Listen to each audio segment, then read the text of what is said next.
വെഞ്ഞാറമൂട്ടിലെ അരുംകൊല നാടിനെ ഞെട്ടിച്ച വാർത്തയായിരുന്നു നമ്മൾ ഇന്നലെ വൈകുന്നേരം മുതൽ സംപ്രേഷണം ചെയ്തുകൊണ്ടിരിക്കുന്നത്.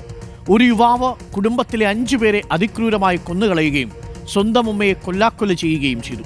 ഒരു മനുഷ്യന് ഇങ്ങനെയൊക്കെ ചെയ്യാൻ കഴിയുമോ എന്നതാണ് ചോദ്യം. വൈകാരിക വിക്ഷോഭങ്ങൾക്ക് നമ്മൾ പലപ്പോഴും അടിമപ്പെടാറുണ്ട്. നമുക്കിഷ്ടപ്പെട്ട കാര്യങ്ങൾ കണ്ടാൽ പരിസരം മറന്നുപോലും നമ്മളിൽ പലരും പൊട്ടിത്തെറിച്ചേക്കും.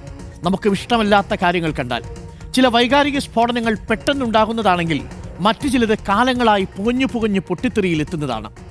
വാവിട്ട വാക്കും കൈവിട്ട ആയുധവും ഒരുപോലെയാണല്ലോ. വൈകാരികമായി പ്രതികരിക്കുമ്പോൾ സംഭവിക്കുന്നത് അതാണ്. അപ്പോഴത്തെ ദേഷ്യത്തിന് പറയുന്ന ഒരു വാക്ക് പക്ഷേ കേൾക്കുന്നയാളുടെ മനസ്സ് എക്കാലത്തേക്കും മുറിവുപ്പെടുത്തിയേക്കാം. ഉണങ്ങാത്ത ഒരു മുറിവായി അതവിടെ തന്നെ കിടക്കും. എന്നാൽ വൈകാരികമായ പൊട്ടിത്തെറികൾ അവ പ്രക്ഷുബ്ധമാണെങ്കിലും മനസ്സിൽ ഉറഞ്ഞുകൂടിയ കൊടുങ്കാറ്റിനെ ശമിപ്പിക്കുന്നുണ്ട്. ചിലപ്പോഴത് അഗ്നിപർവ്വത സ്ഫോടനം പോലെയായി മാറുമെന്ന് മാത്രം. അപ്പോഴും വാക്കുകളിൽ സംയമനം പാലിക്കാൻ ശ്രമിക്കണം. മനസ്സ് തുറന്ന് സംസാരിക്കുന്നവർ പൊതുവെ വൈകാരിക വിക്ഷോഭങ്ങൾക്ക് അടിമപ്പെടാറില്ല. മനസ്സ് ശുദ്ധമാണെങ്കിൽ ജീവിതം ശാന്തമായ ഒരു നദി പോലെയായിരിക്കും. പ്രശാന്തതയുടെ സംഗീതം നിങ്ങളിൽ എപ്പോഴും പ്രകാശം പടർത്തും. ലോകത്തെ ഒരു ചെറുപുഞ്ചിരിയോടെ നോക്കിക്കാണാൻ അത് നിങ്ങളെ പ്രേരിപ്പിക്കും. വൈകാരികമായ പക്വത നിങ്ങളുടെ ഓരോ പ്രവൃത്തിയിലും ദൃശ്യമാകാനും തുടങ്ങും.